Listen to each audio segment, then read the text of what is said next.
Well, there we go. What's happening, folks? We out here doing the thing. Good to see you, PJ. PJ is in the building. How you doing? All right, we're sorry the flow went a little long today. We had an epic conversation talking about starting your podcast, your video podcast specifically. And so, yeah, we did run a little long today, but hey, you know what? It was fun. All right.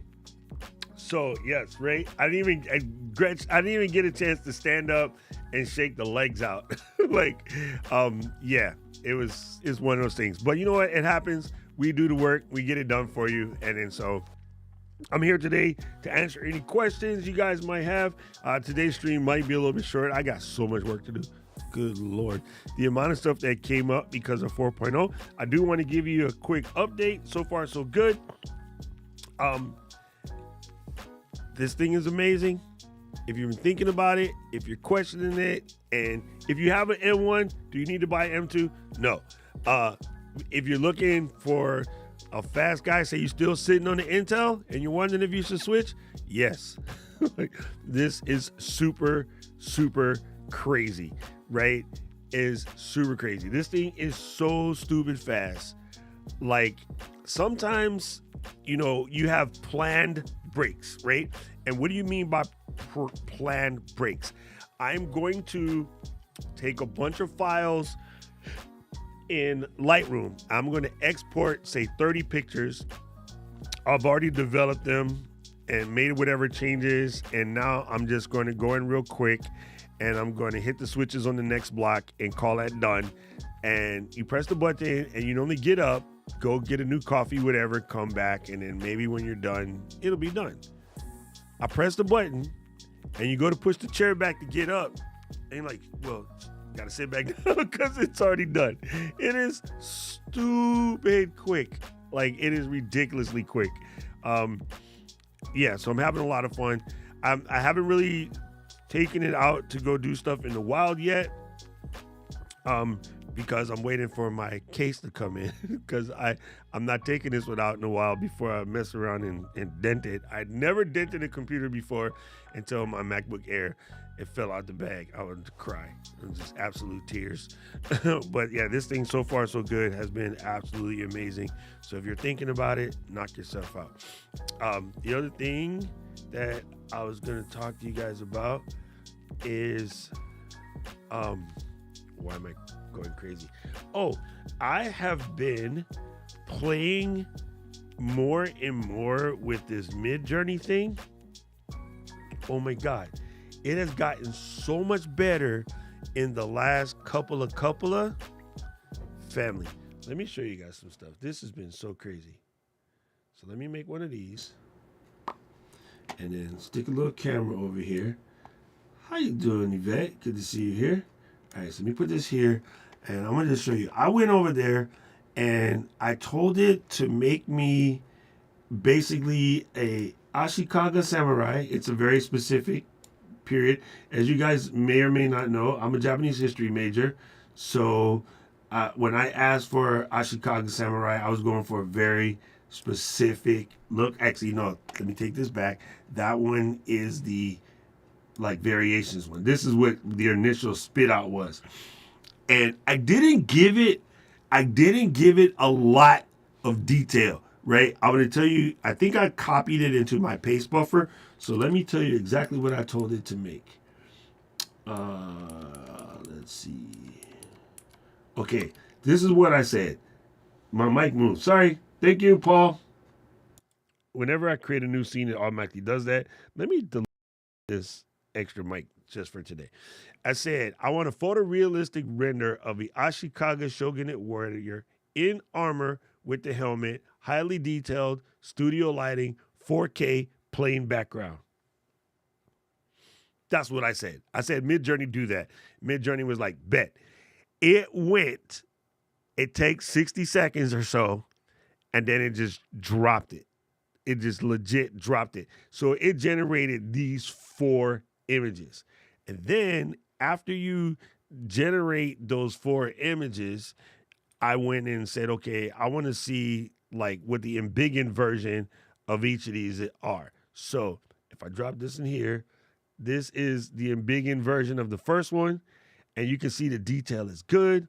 What's really incredible about the studio lighting, that was the last thing I asked for with studio lighting, is it kind of gives you a little bit of depth of field. So you notice in the actual studio, Gretchen would know this, Camera Junkie would know this, his eyes are in focus, but his shoulders out of focus, because if I'm shooting this at like f2.8 or something, that's, maybe like up to f3.5 or 3.6, you would get that. His eyes are in focus, but the shoulders are not. This whole center chest plate, all of that's in focus, but the back is out, the front is out, the hair, the detail in the hair is crazy. Now, I didn't zoom all the way in to like take apart the art in the areas, but I probably could, and I probably would be surprised. Okay, so this was the second of that 4 in the closer. The kabuto, that's the helmet part. It's called the kabuto. The kabuto is like damn near perfect. Again, they mailed it in on some of these designs. These designs aren't period accurate, but I don't expect it to be. Only a Japanese history major would know that that's wrong, but the average person would be like, damn, that's fire. And that's the point.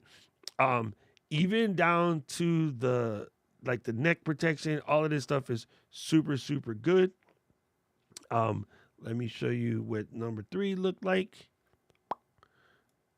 So this was number 3. I love the facial expression on number 3. The studio lighting went a little bit goofy on the side over here because that's way out of focus quickly, but I don't know how they came up with that, but it's still pretty incredible. And you'll notice that each of the kabuto is slightly different because that's how you could tell which clan was which clan. And to show you how photorealistic this is, let me show you an actual kabuto. Hold on. Well, an actual tiny kabuto. It's not a not to scale kabuts, right? So this is what an actual kabuto looks like. Look at the sides. Like they went in there. Even this particular one, this is from Tokugawa Ieyasu. So it's it's pretty, they got it pretty accurate, They did an amazing job. Dina said that number 3 is the sauce. Let me see. Oh, no, Dina said number 3 is the sauce. Okay, I see you, Dina. But you know me, right? We're friends. I went with number 4. Look at it. It was purple. You know what I was going to do? I couldn't help myself. The boy can't help it. Let me put him back on the pillow over here. This right here, I leave this on my desk as a reminder that I'm a warrior. I'm a samurai. My job is to come here and to protect my people. So there you go. Here it is. Like, this is so clean. Like, so clean. And again, what I asked it to do was just relatively simple. Let me detail this baby. Dude, look at this joint. Right down to the eyeballs. He like, man, homie, don't play that. Like, this is just super good. I just messed up my whole little swag over here. But, man, it's super good. So, now wait. I'm going to show you some more. Like, before, okay, the reason why I'm showing you guys this is before, you had to go to Midjourney and you had to give it like complicated instructions in order to get the image that you're trying to get.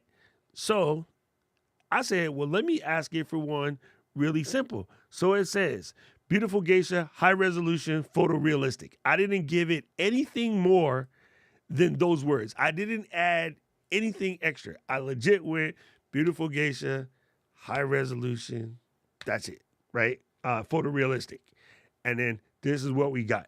Okay. So I'm going to show you them in order of favorite.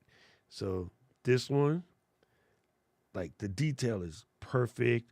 The kimono is correct. The katsura, that's this hairstyle where you put the flowers in it. Like, all of that is super correct. I think on this one, this thing on her face would have not actually been on her face. It would have been part of the katsura. But in this particular case, it just gives it a different level of mystique, right? and it kind of shows up in her eye. So I'll show you what I mean by that. On this particular one, you see how it's hanging from the katsura? That's correct. So I don't know why it put those weird artifacts in, but there's ways to fix that. It's called in painting. We won't get into that. It's a little bit complicated, but you can see from the katsura there that think that's what there was accidentally rendered there. But this one is good. I like in this one, it's hard to tell maybe on your screen, but her actual eyes are picking up part of the red. And if you watch old 3D movies versus now 3D movies, the thing in 3D has always been how do we get that more real, texturally realistic hair, right?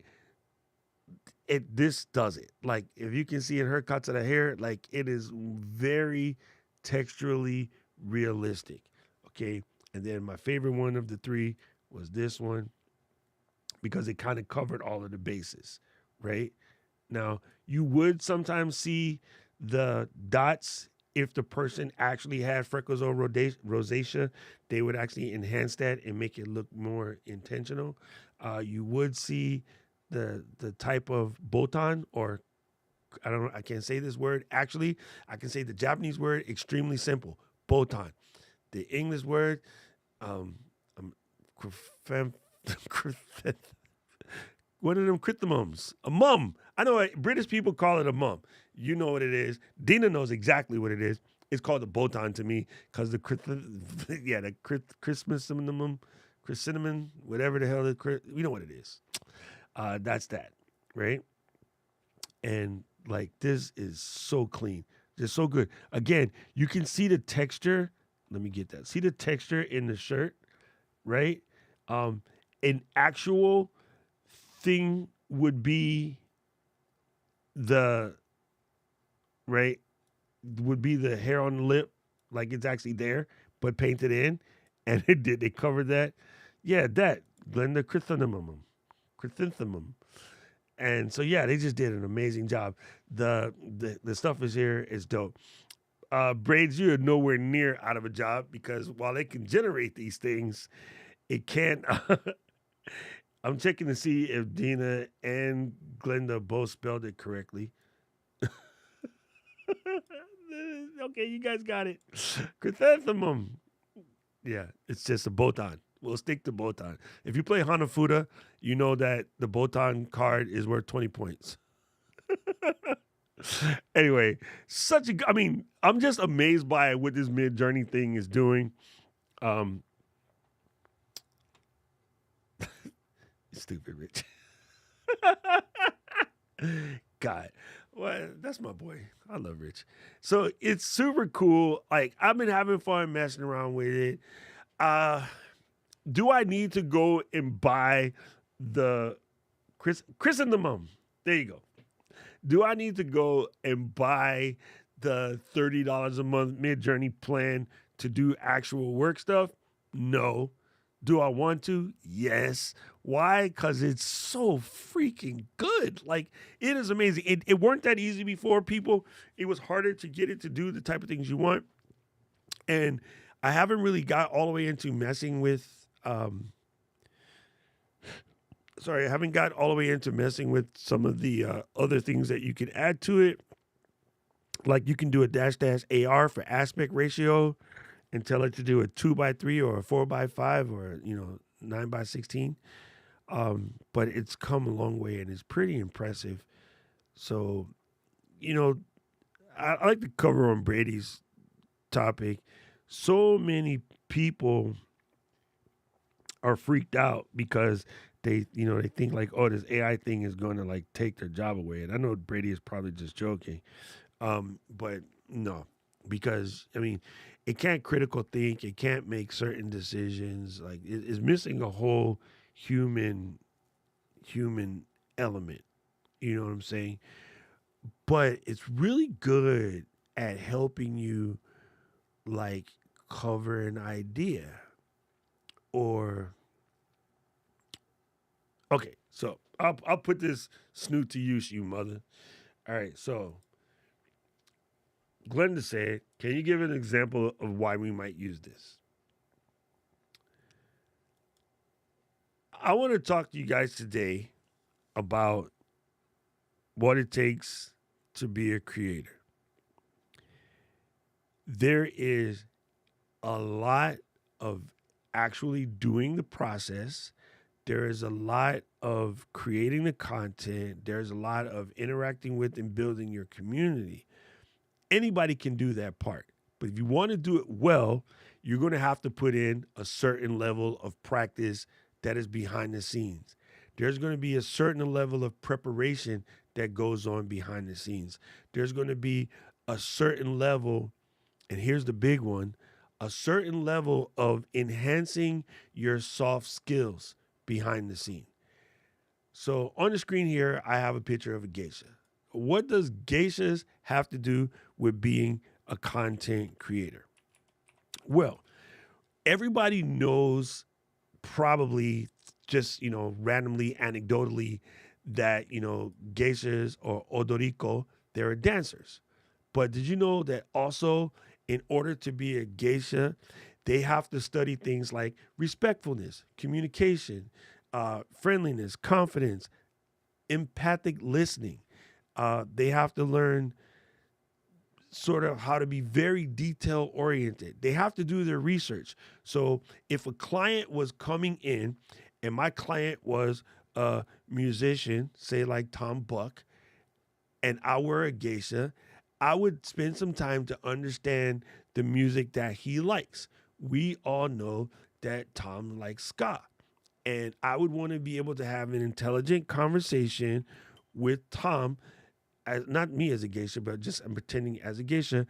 I would want to have an intelligent conversation about the top 10 ska bands. So on top of the hair and the makeup and the beauty and the dancing and just the years it takes to perfect the makeup like this, I would have to know what is, some of the top ska bands. I would always say The Clash. Tom would fight me about that. One of my other favorites would be English Beat. I like Selecta. Those are just some of the ones that I would be able to have a conversation about. There's a couple of random people that might think Madness belongs on the list. I don't think Madness belongs on the list, right? Because their house is in the middle of the street. So in the process of teaching you to be a creator, in a way, you should study a little bit about the geisha. They are some of the most well-rounded people in the world. And this is maybe one of my inspirations for making sure that I am multifaceted as a creator so that I can sit down and talk to my guest about whatever and make them feel like I actually care and spend the time with them to, have an intelligent conversation. So the amount of practice and stuff that goes behind what it takes to be a geisha is about equivalent to the same stuff that we have to do as a creator. You can't just go in and say, hey, I'm a crafter, so I'm going to just show you how to cut vinyl. That shit will get boring pretty soon.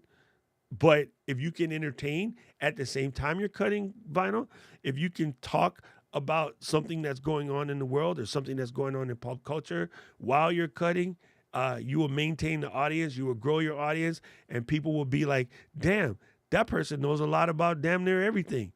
So being a more well-rounded person, if you want to be a good content creator, be a geisha. Don't just show up pretty. You got to have some substance.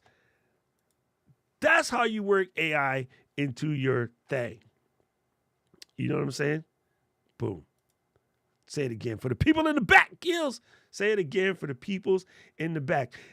Keely, not to bust you under the throat, but since you're here, would it be stupid for me to invite the Midjourney bot to my server, or should I put it on a different server? I didn't want to muck anything up, so I didn't mess with it.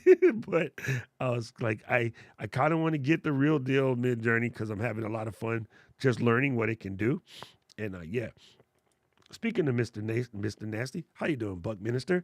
I see you finally got yourself a big red. You have to name it. It's very important that you name it. Because if you don't, you know what I mean? You got to give it a name. So mine's is Bertha. Okay, there you go. Did you do the $30 thing, or are you just still playing with the regular one? Anyway, just curious. So yeah, this is supposed to be I answer the questions. I'm over here asking Keely questions. Yes. So it's man, yeah, the stuff that you can do with the AI thing right now, like it's not going to replace your work. And again, I I will be saying like you can get in there, man. I did some prompt like teaching prompt stuff with my gold group the other day, and right now, of course, this morning, Chat GPT was being kind of a pain in the butt. Let me see. Um, but luckily, I have Jasper. So yeah, Chat GPT is at capacity right now, so I can't get in. But I can show you how to do. Um, you can ask it way better questions now. Like it has been learning from all of the millions of people that have been playing with it. So just like anything, if you ask stupid questions, you might get stupid answers. You know what I mean? You know what I'm saying? Um, but there is ways to ask it questions that will give you more definitive answers, right? So I really wish I could show you right now, but I'm going to give you an example. Um, I did this the other day, messing around.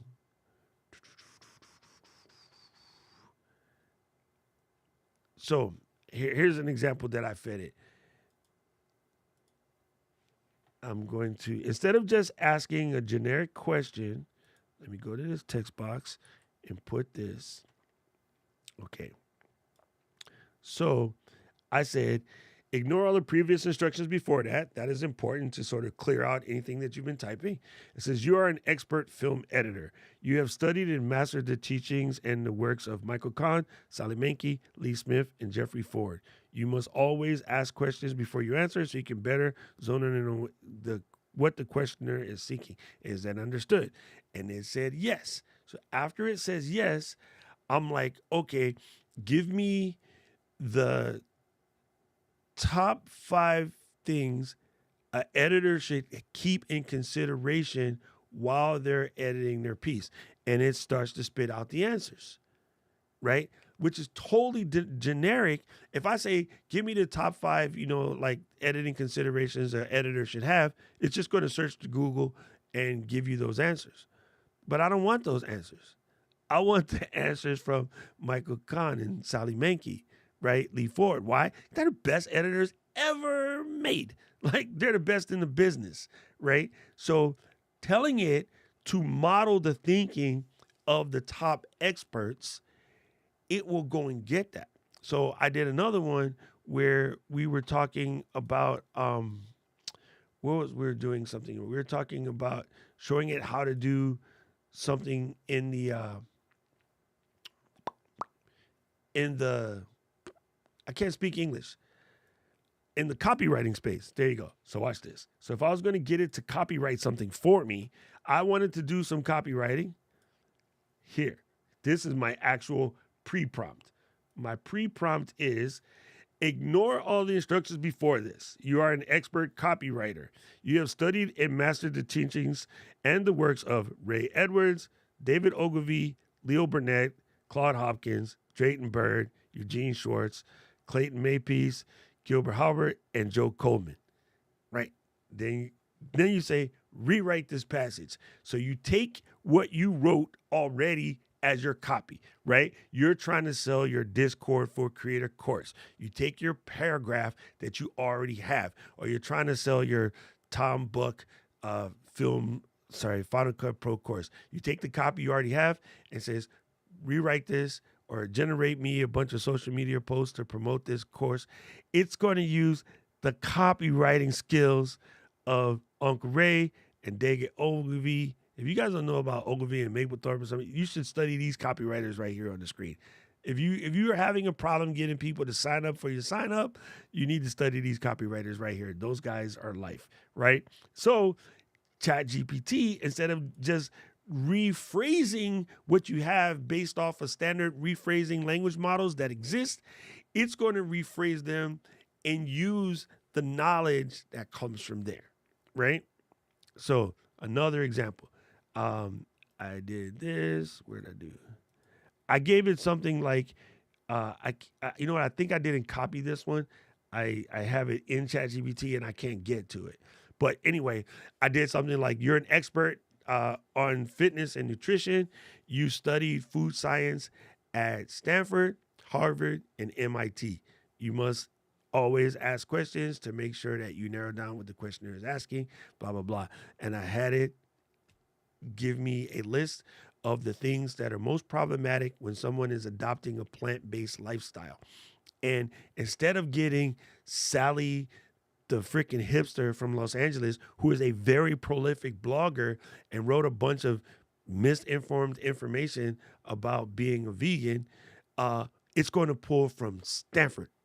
It's going to pull from Harvard. It's going to pull from MIT. It's going to pull from the actual, journaled documentations from the medical journals and give you the actual factual information, right?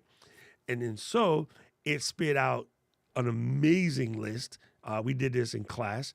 And then I had it drilled down and it went further. And then I said, okay, knowing that we want to focus on vitamin B12, write me a recipe. And it spit out a glorious recipe. And we had our resident vegan expert, Kathy, in the chat. She goes, yep, that looks like a pretty dope recipe. And I never even thought of making it like that, but that's cool. And she goes, but there's one thing wrong with it. And I was like, what is that? This is what Keely said to you way back up here in the chat. Let me reiterate what Keely said, because it doesn't have experience. Kathy, who is 18, 19 books in, she has the experience, right? So Kathy said, well, it was right about this, but it didn't specify on the nutritional yeast, which is where your B12 is going to be the primary source in this particular thing. And I said, okay, what is the difference between fortified nutritional yeast and non-fortified nutritional yeast? And it gave me the info. I go, okay, so now that we know there's a difference, rewrite the recipe with the proper recommendation. And it readjusted the recipe to add the fortified yeast. Easy. You could have done that with your hand just by typing the word fortified. But it also added the reason why you put fortified yeast instead of just regular a non-fortified yeast. It gave an explanation. I was like, yo, now we're cooking with Pam. So,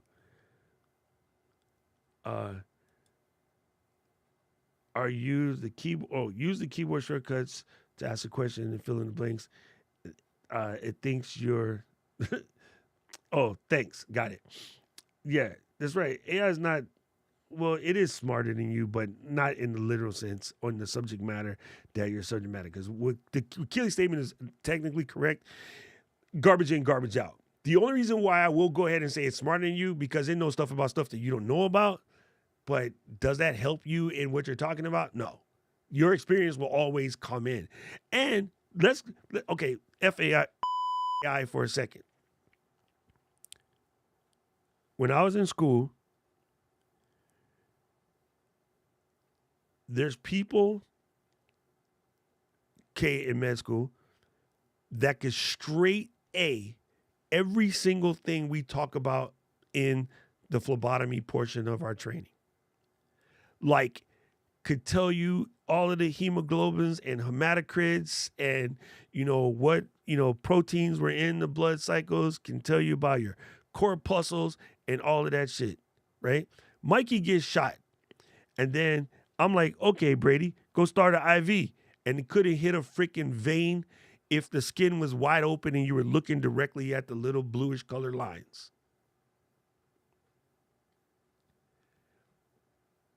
Me, I was going to get an A on the test, but not an A+.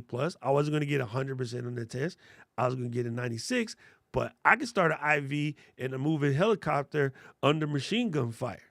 I can start an IV upside down. I can start an IV under freaking water. I can start an IV like nobody's business. So just because it's smartest doesn't mean practical, right? I've seen the people who were the best in class at taking tests get to the field and freeze because they don't know how to actually do it. So you got to be careful in anything, you know. As they used to say, never trust a skinny chef. That was a famous line from Sam Choice, because Sam Choice was a big boy, but his line used to always be, never trust a skinny chef. And it kind of makes sense. Like, you know what I mean? Like, how is this person cooking if most chefs, they're a little fluffy because they be tasting all day, so it was, Keely's right. Like, that part of it, you can't get out. Like, so yes, it could pass Jeopardy. It could be the number one winner on Jeopardy, but can it make any money? No, it can't, you know what I mean? So yeah, you got to understand that you have things that a IQ smart never covers. You have empathy, you have critical thinking, you have problem solving, you have actual experience, that's just not going to work, right? There was a documentary done by Nike many, many years ago, and it was about why I gotta think about it. It was about why the Brazilian soccer player is so much better than everybody else.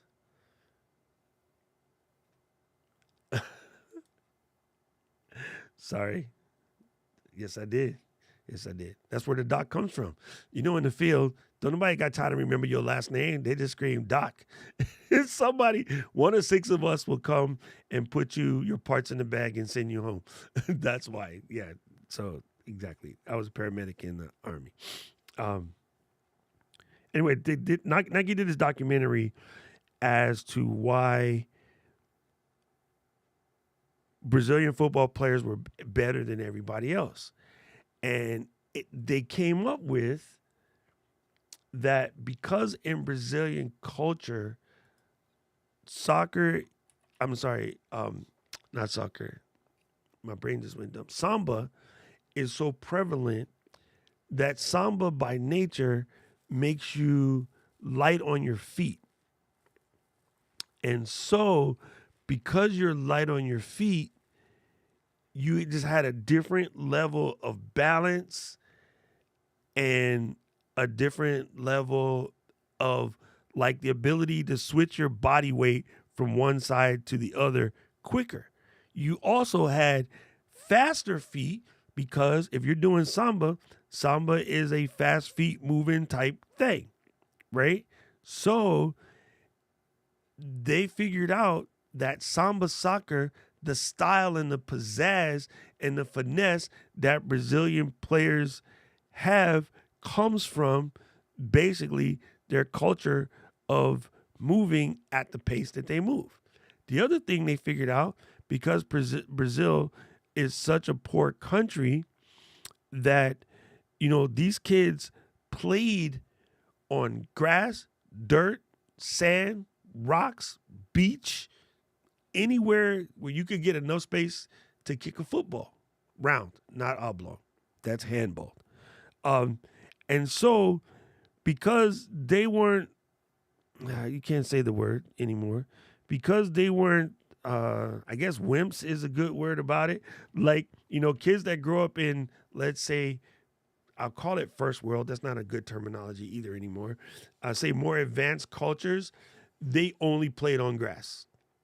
They rarely played anywhere other than grass. But the Brazilian kids played on everything. They would make balls out of just crumpled up paper. And because of that, they were always just knowing, everybody in Brazil basically knows how to kick a football. Jogo bonita, like play beautiful, right? And then so because of their Samba culture and the always doing it culture, they became the best in the world. And after that documentary came out, thank you. Thank you. And that's what I'm trying to, I didn't want to say anything bad because thank you. I appreciate that, D. Um, because that documentary came out, a lot of the other countries started adjusting the way that they train kids, started adjusting the way that you don't have to wait to play on a manicured field. You can play anywhere. And then even Electronic Arts came out with the video game that's 3-on-3 or 5-on-5 on a basketball court. So kids all around the planet started playing on basketball courts and tennis courts and the beach again and parks, parking lots, like whatever. After that documentary came out, people all around the world started getting fleet of foot. This is crazy, but as a diehard footy, you have seen the quality of teenage player completely expand from the time that Ronaldo and Rooney came in at 16 and were just like the beast mode that they were.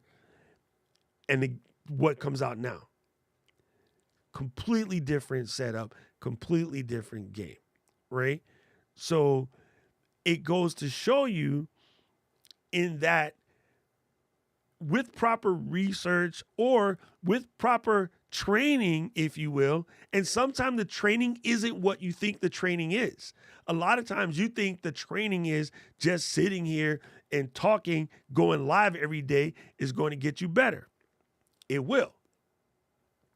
But you'll get even better by putting yourselves in situations where your output is going to be harder, right? If you go to the gym every day and you only pick up 10-pound weights, is that better than not going to the gym? Yes. Is turning those to 50 pounds better? Yes. Sometimes you got to put yourself through a little bit of pain and a little bit of difficulty in order to grow. You know what I'm saying? I like that Global South. It's another good one. See, you guys are learning me some stuff. You know what I'm saying? So sometimes you got to put yourself through. So, Keely just popped up on the screen. I love it. People say, oh, man, I heard that, so-and-so is doing this and there's all of these resources, but it's on Discord. I don't like Discord. Do you hear yourself? Do you hear yourself? I'm going to call all of you out who say like that. That's the dumbest thing you'll ever say. The pot of gold is here. The only thing stopping you from a pot of gold is a piece of software. On a scale of 1 to 10, the difficulty in learning how to use Discord is like a 3 if it's snowing and cold outside. I'm going to really say it's like a 2. Well, you can say that because you're a nerd. I don't care. If the pot of gold was here and the only thing stopping me from accessing that pot of gold was AutoCAD, on a scale of 1 to 10, AutoCAD is a solid 9. I tell you what I'll be doing, sitting somewhere with an eighth and an AutoCAD book.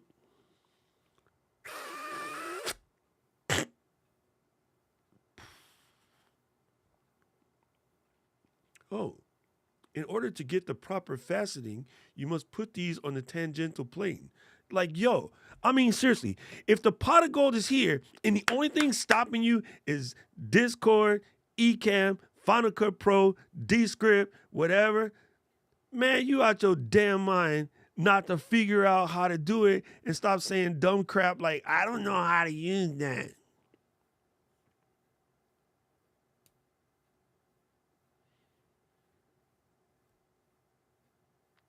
If someone told me I could 10x my income and do it within my purpose by simply going to Germany, I'll tell you right now, spicken Sie Deutsch, I will be like all up in the German training manuals. Like, I don't understand. There's people like me, people like Tom, like, well, I mean, like, right? Like, that are coming out and telling you that the next thing that you need to get where you need to go is this. And a whole bunch of y'all instantly go to this is hard. That's a mental statement. That is a mental statement. It's just pure problematic. Because everybody in here, as far as I'm concerned, have learned how to walk at some point, have learned how to talk at some point, and have learned, hopefully, how to wipe your own ass at some point. Ain't nobody was born doing that. Ain't none of them.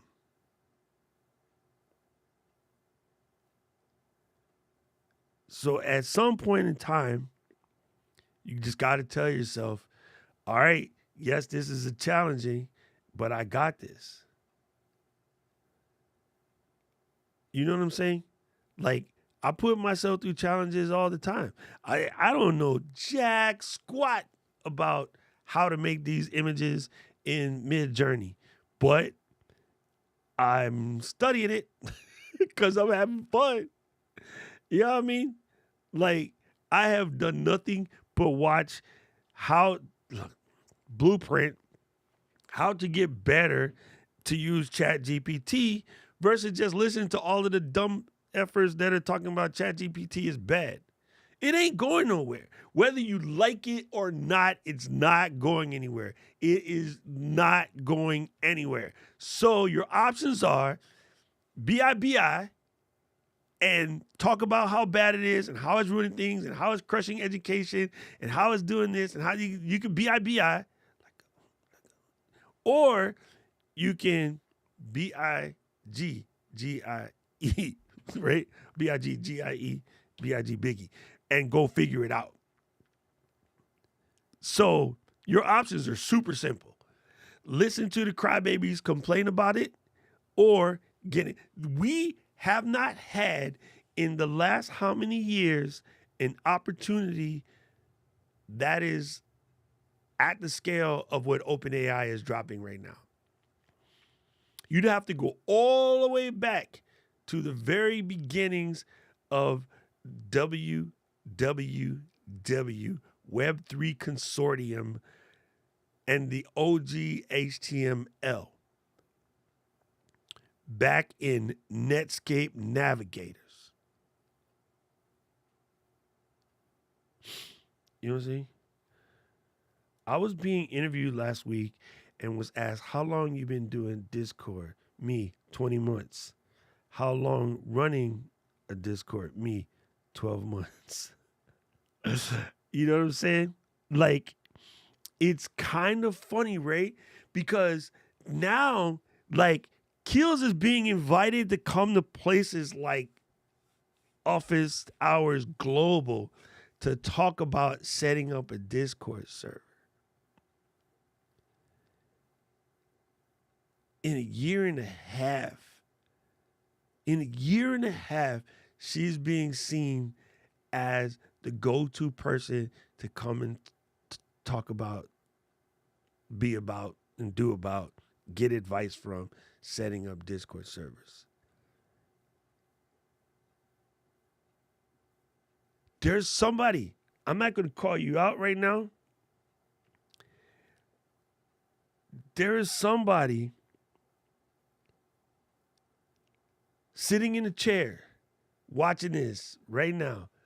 Somebody out of the 20 that in the last 18 months has heard a lot of what I'm saying right now 18 months ago.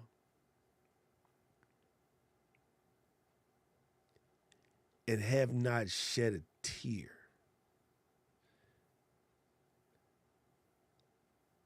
Because didn't action.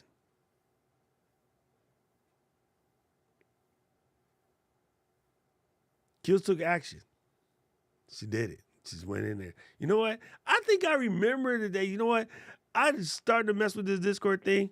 I'm going to figure this out. Statement made and Boom, did it. You know, it's kind of funny. Matter of fact, if I remember correctly, I could be wrong. I do some things that affects the memory. She said, I'm not even going to tell anybody that I'm doing this thing. I'm just going to do it, and then I'm going to just come out when it's already baked.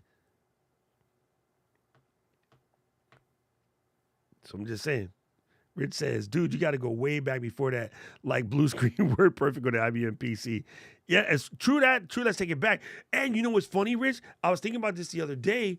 This is not new, right? When was all the noise about Watson popping off? Watson started popping off in what, 96, 97? Remember Watson on Jeopardy? Let me googly that real quick. Watson on Jeopardy. WATSON JEOPARDY. Watson Jeopardy. A computer called Watson. Oh, Watson on Jeopardy was 2010. But like, yeah, they started working on Watson way back. Oh no, Watson was on Jeopardy on 2011. So it's been a minute. Like, it's been a minute. Keely said, I remember the Saturday you told me launch Discord. I said, okay. 3 weeks later, it was launched. Thank you. I'm just saying, Kang, I don't want you to like get disheartened by anything, but like this is the chance. Even if you've been mailing it in for the last 2 years, sorry.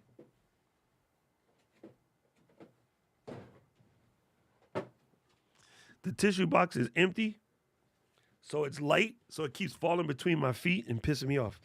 I normally keep it under the desk so I can just, grab out a tissue in case I got to cry.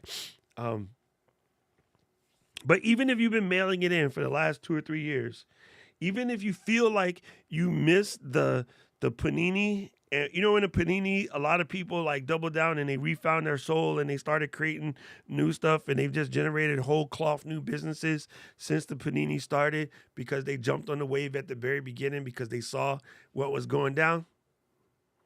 If you missed that, doesn't matter now because as of October 2022, OpenAI was just like, here's another reset button, catch it. Some of you guys right now listening to this live or on replay have missed all 6 of the last reset buttons. I just spit out a number and now I got to backfill it. Okay.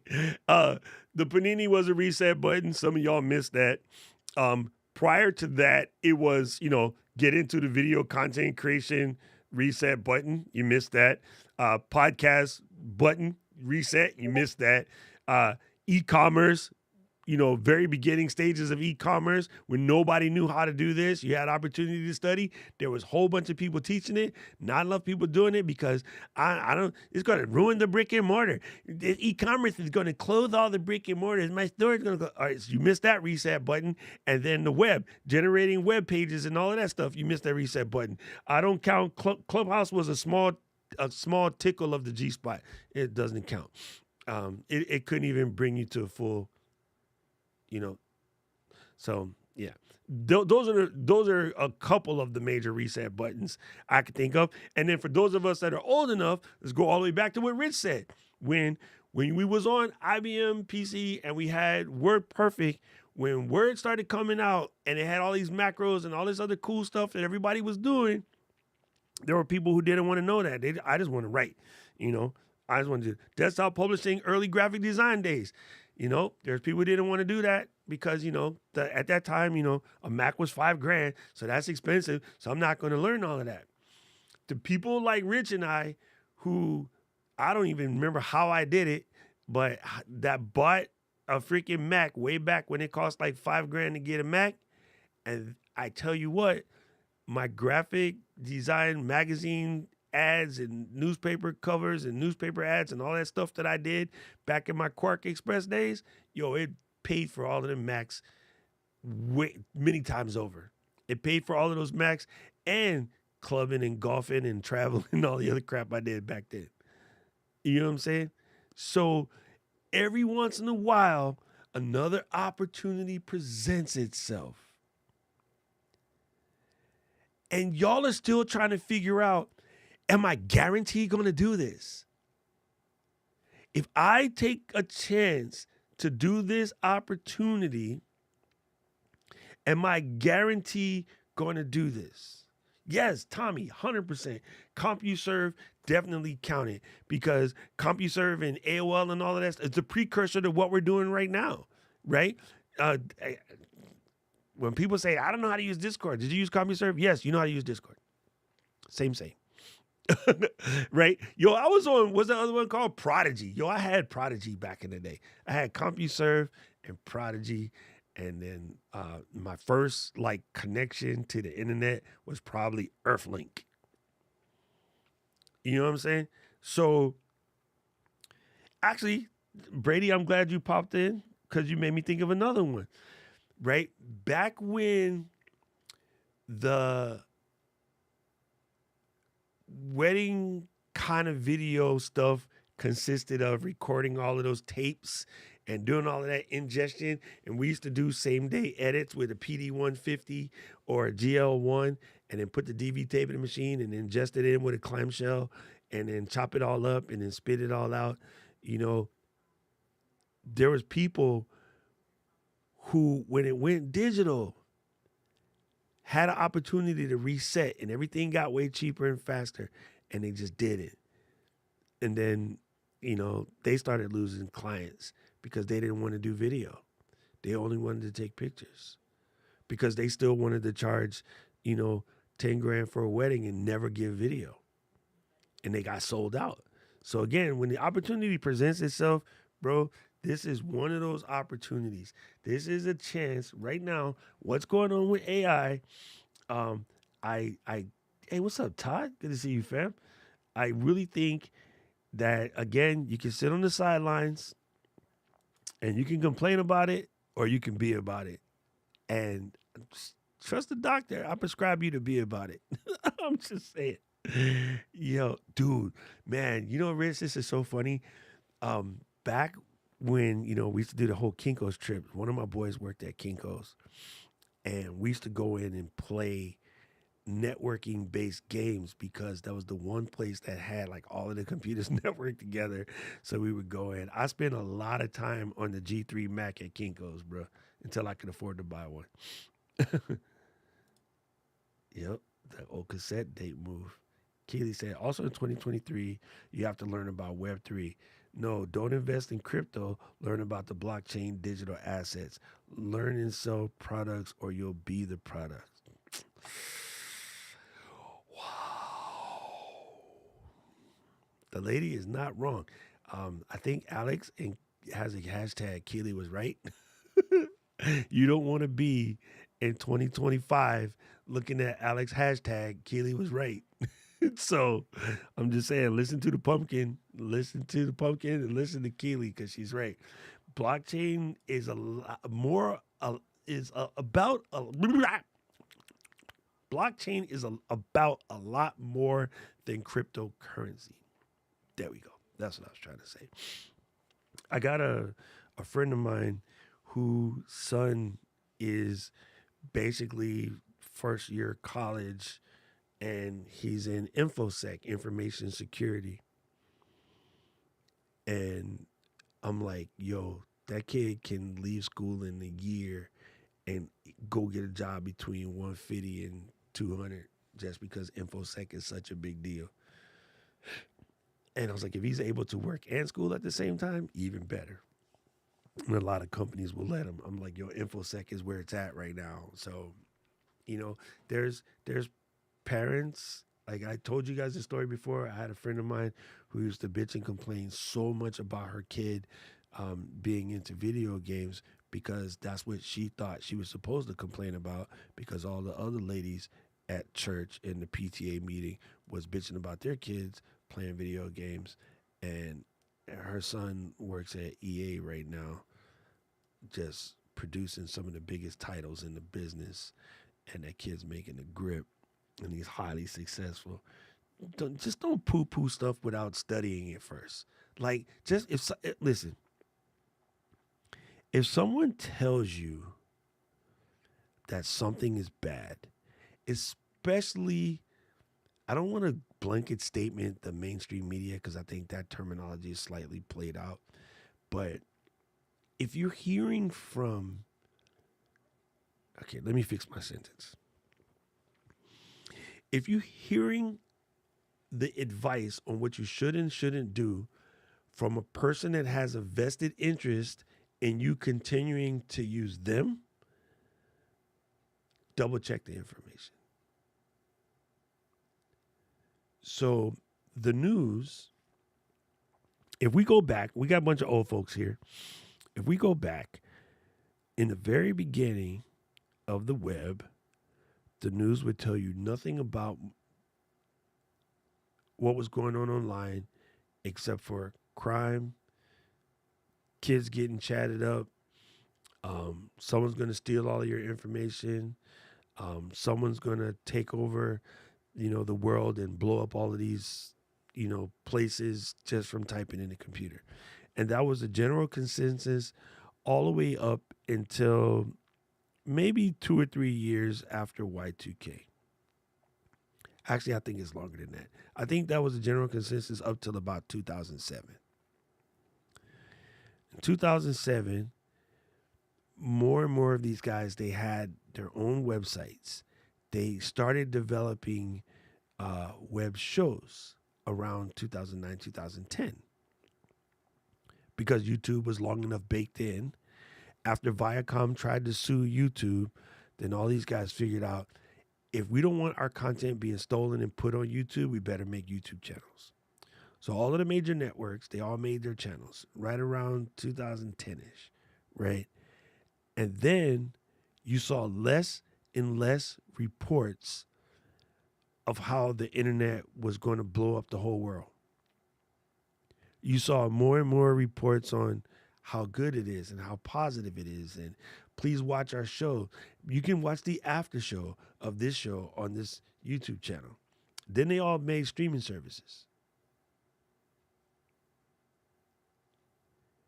When they all started making streaming services that you have to pay to watch, you know what they started talking about again? How bad the internet was. How watching YouTube videos is going to get your data stolen. How being on Facebook is going to get your data stolen. That's true.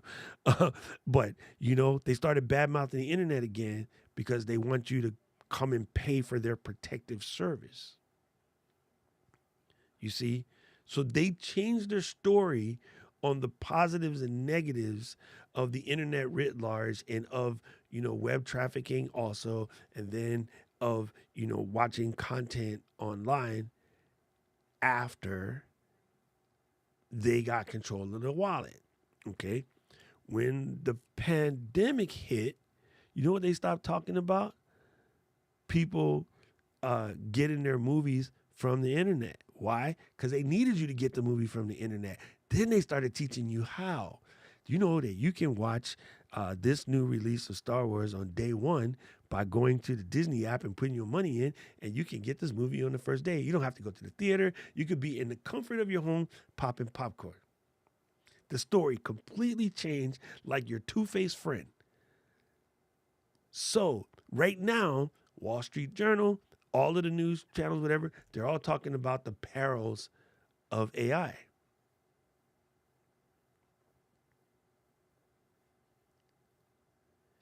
I don't need to watch a documentary about something on the History Channel. I can get deeper information just by asking the AI. I can get all of the research they use to make that doc.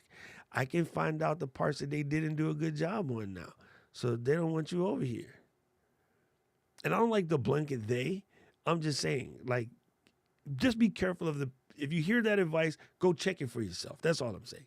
If they're telling you that it's going to fire all these teachers and, ruin photography and art and all this other crap, go check by yourself. That's all I'm saying. Check by yourself, because there's two sides to this coin. And I'm saying you definitely want to be on heads. There you go. Napster is so true.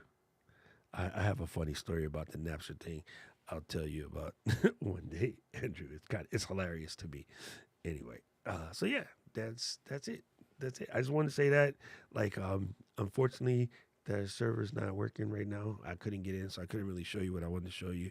But yeah, just a quick Q&A session, and then Saturday. For all of the people that are in the mastering interview class, if you missed last week, we are going to go extra week because we're having way too much fun. So we're going to stay in there. We're going to keep doing it. We were supposed to be finished on Saturday, but Andrew always interrupts me in class, so class takes longer. I'm joking. Andrew doesn't do that. But I just thought it'd be fun to pick on him. Anyway, so we're going to do it again this Saturday. We're having a lot of things.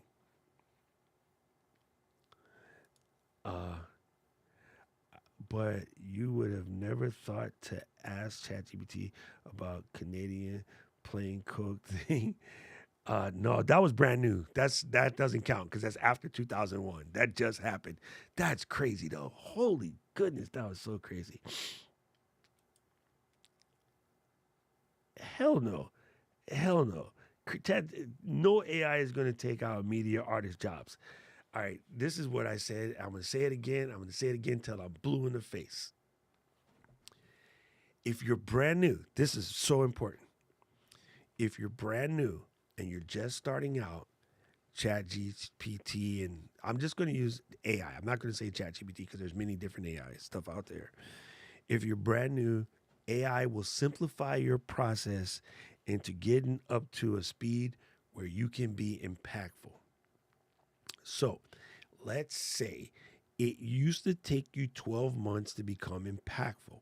With AI, you can do that in 3 to 6, right? And these are just made up numbers. I'm just giving you an example, right? If it used to take you a year to get impactful, you can do that in 3 to 6 with AI. So AI is going to benefit those at the beginning. Those at the top, they normally have the team and the resources, the knowledge, or the general experience to know you should study this ad nauseum until it's like second nature to you because you've already seen the other gigantic waves hit and you were a part of all of those gigantic waves because you've always been an early adopter and you know what's going to happen. Those people are going to get better because they're adopting it and they're doing it. And maybe they got a team to help them. I don't, but maybe you got a team to help you, maybe whatever. So the people at the top are going to produce more and produce better.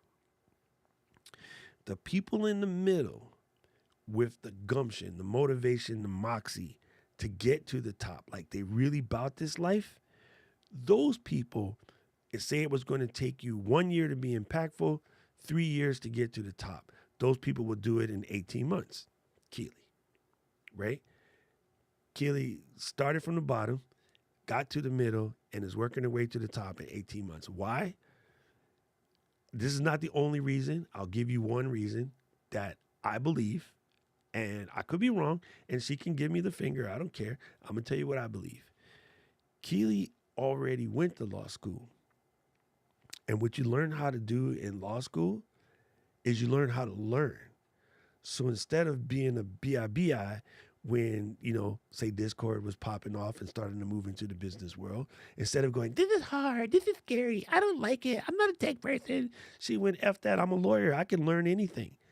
I can learn how to cut freaking diamonds in 18 months because I'm a lawyer. I know how to ingest information, find what's what, find what's right, and then follow the evidence. So using her law school background, she was like, okay, I can use this for something that I want to use besides, doing a legal thing. And then so she's good at it. And that doesn't mean anybody can do that because I have another friend who's a lawyer and he has a hard time doing anything because he hasn't realized his skill is that he knows how to learn. So he still freaks himself out over what's hard to learn.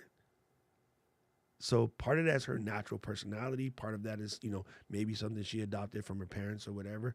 But she had the gumption to put in the work to get to where she got to be. So if you're in a spot like Keely, if you're a Catch-22, if you're a Keely, if you're a Rich, if you're a Michelle, if you're a Alec, if you're a Dina, AI is going to take you to the next level and you'll make it to the top quicker. It's going to shorten your thing to the top. It is Diana Ball, or D-ball as we call it in the gym. So to them, it's a steroid injection. Okay, Al, are you following me, Al? Now, the people in the middle who are just straight up charlatans.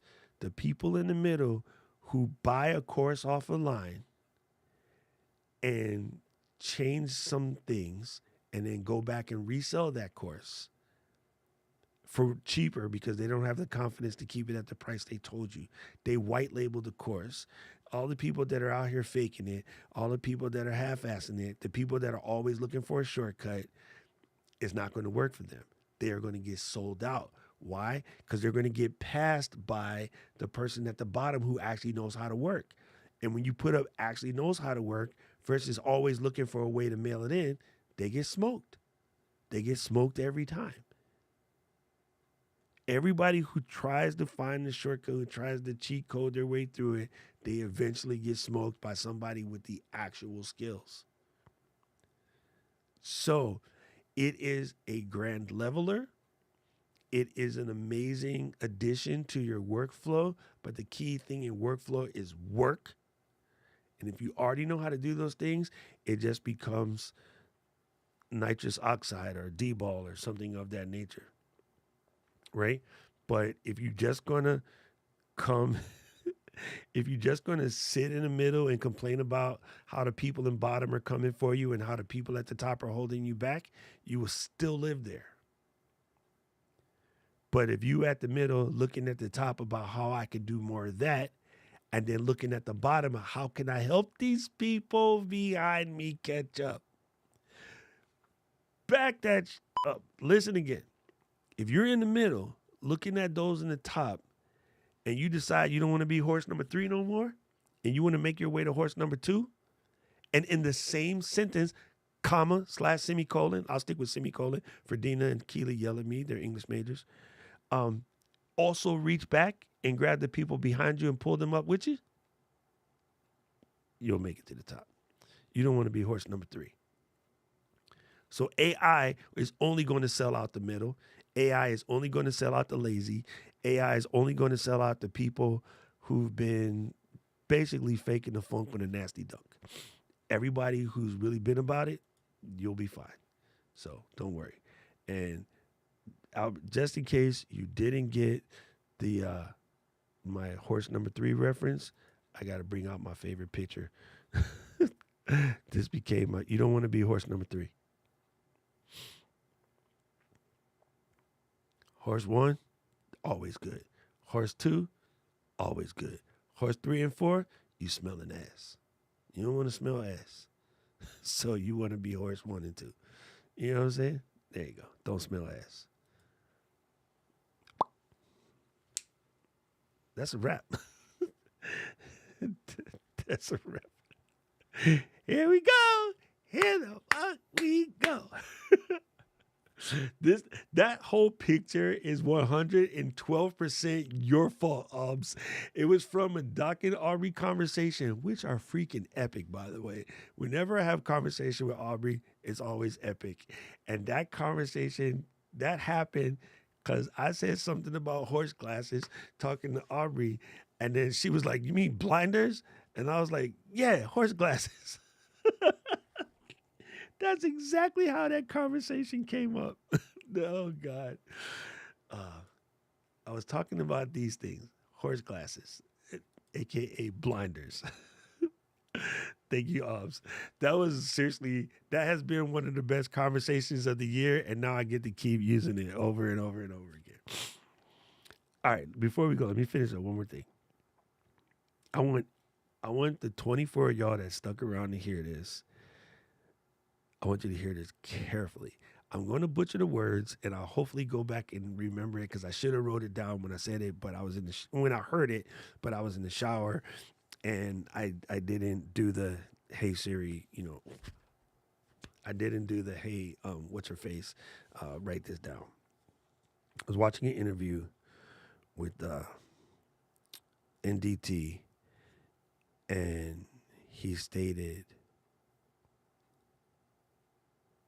It's kind of a blanket statement, but in general, he stated that one of the weird things about our culture here in the U.S.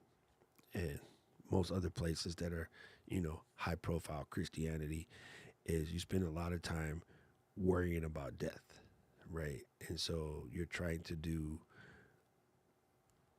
all of these things to not die. It's like him being a scientist and, being around different cultures, like, me for Japan. It's not about trying not to die, it's knowing that you're going to die.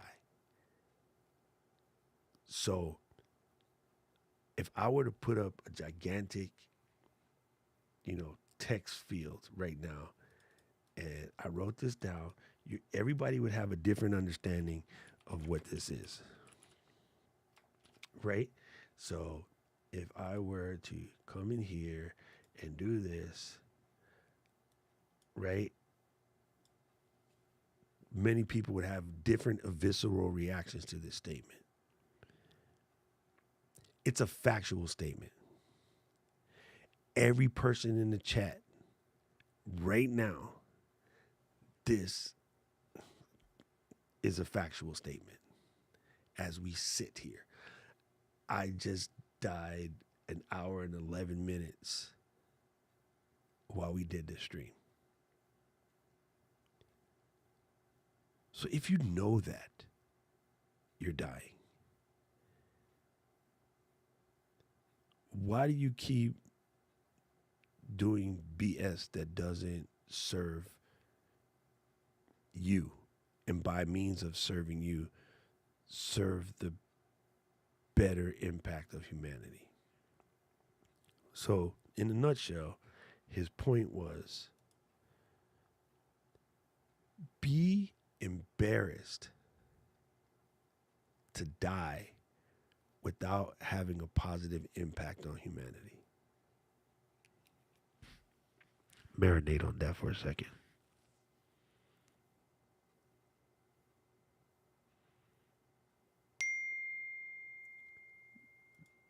Be embarrassed to die without making a positive impact on humanity.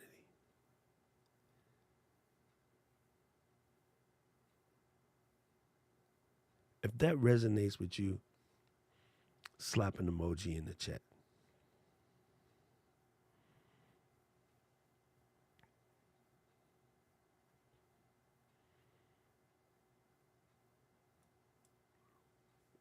Craziness.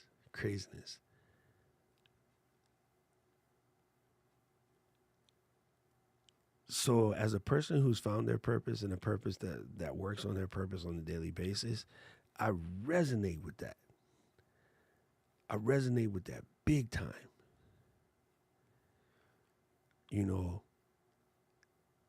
Hey, let's put it like this. When Keely started, I know what you guys thinking. You always talk about Keely. You know why I have so many examples for Keely? Because she's fucking doing shit. So I got examples. So eat a sausage and understand why I'm gonna use her in this example. My goal in life is to positively impact the lives of 1 billion people. I know my purpose. I could tattoo that on the bottom of my lip because it ain't changing. You can't change it. You can't make me. You can't beat it out of me. You can't threaten to kill me if I don't change my purpose. I'll tell you to eat a dick and shoot me.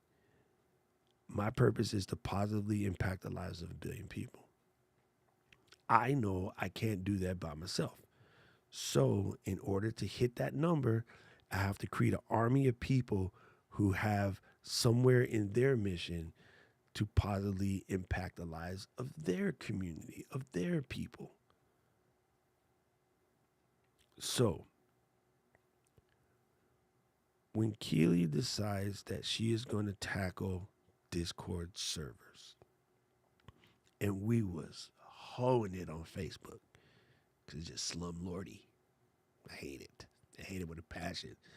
That's like living in Havity Green. Like it's like living in the middle floor of the projects. But we was dealing, and I was like, yo, I got to get my community off of Facebook. I can't stand this crap. I want to punch Facebook in the neck. At that time, Facebook was just doing dumb stuff. So Keely learned Discord, says, hey, you know what? I think I got this. If you're serious about moving your community and you want to move it to Discord, I will help you make it. That way I can get in my practice so I can figure out my next turn. And I was like, bet. We came to an arrangement, and then she built the LGO server. Link in the description. That allowed 600-700 people, I forget what the number is, to come in and be part of the community over there. And my goal this year is to grow the community. So if you have a friend that needs to hear this, bring them next week, right? So her learning how to do Discord allows me to amplify what is my mission. It is working in my purpose. So by that means, she is positively impacting the lives of every single one of y'all that come into the Discord, that are members of the Drop Squad, that come to the meetings and, ask your questions and answer your questions. And you guys are now part of that drop the water in concentric circles. Sorry, my brain does weird stuff. So you see what I mean? Like when you know what that is, when you live in on the purpose, it's a whole different game. It's a whole different game. I don't, people like, oh, when do you have creative burnout? F that, no such thing. What you have is you start chasing the wrong bag and you don't like the bag you're chasing now, so you're burnt out. If you stayed on your mission, you stayed on your purpose, you ain't tired yet. Ain't nobody tired of driving to drive across town to go meet their ex to smash. But you will be tired to drive across town to go pay your taxes. If it's 50 miles to drive to pay tax bill or 50 miles to go smash your ex, one of them you'll never complain about driving. Just saying.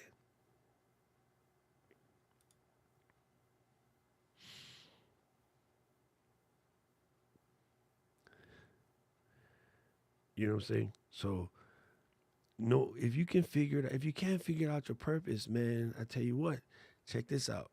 I'm always talking about it. I'm always trying to teach you. But say you don't have time to wait for me to talk about it again. This is called a callback in comedy. Chat. .openai. .ai, whatever. Please tell me how to find my purpose. Do it. Do it. Do it. There you go.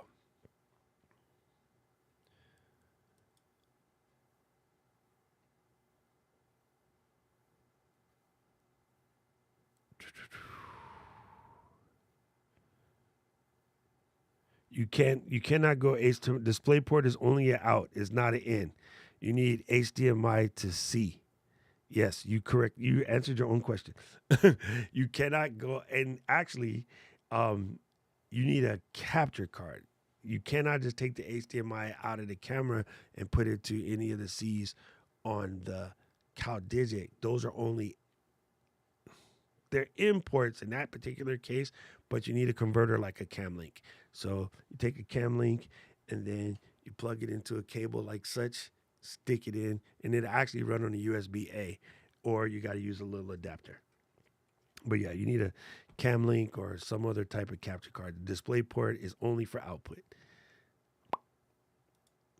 Yeah, it has been down all day. It's been down all day. But hey, Jasper does it for you because what they're doing is they're giving priority to the people that pay, which in this case, so chat on Jasper totally works. Anyway, I just wanted to let you know that this is your chance. Don't listen to the scary people, family. This is your chance to use this mess and use it to the best of your ability and increase the peace. You know what I'm saying? Increase the peace. I want everyone to be able to have the kind of impact I have on my umpiring folks, right? 100%. Get on that bus, right? I mean, hey, check this out. This is super funny. You guys know me, right? I bleed Manchester, which is why I got to get off this call because I have a game in 15 minutes. My striker for my team, Marcus Rashford, he has scored basically 9 games straight. if he scored the 10th game straight, he was going to set a record for 10 out of 10. He did that. And the side judge called it offsides in a game that didn't have VAR or video assisted referee. That person got it wrong. Every announcer said they got it wrong because what happened was the defender made a play on the ball and actually hit it with his foot. So he actually touched the ball. And then if a defensive player attempts to make a clear, they put the ball back on sides. Marcus got it after and he kicked it.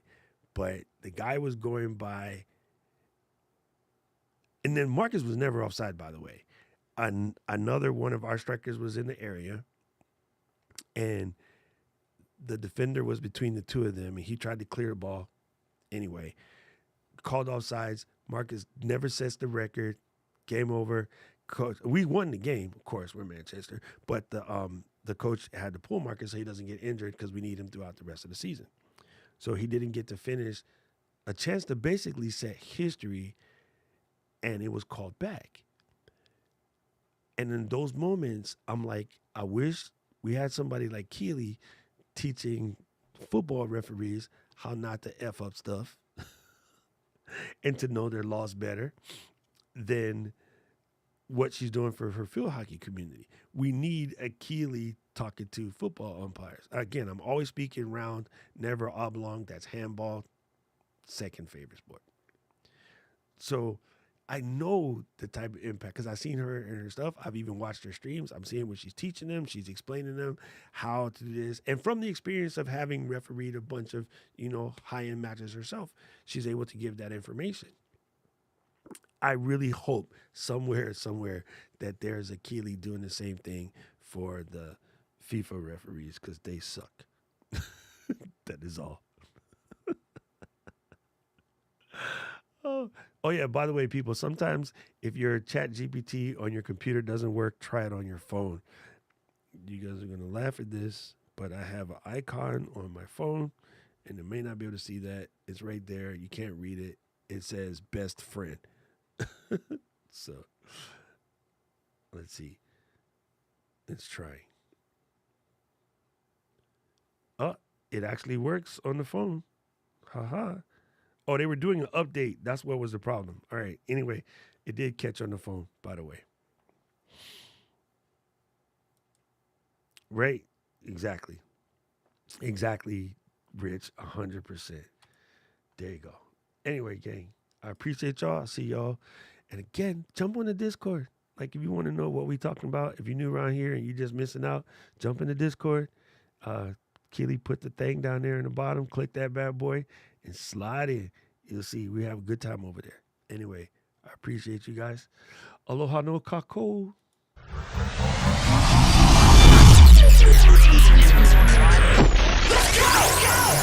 City of mine, how I love the city of mine. It never gets me down.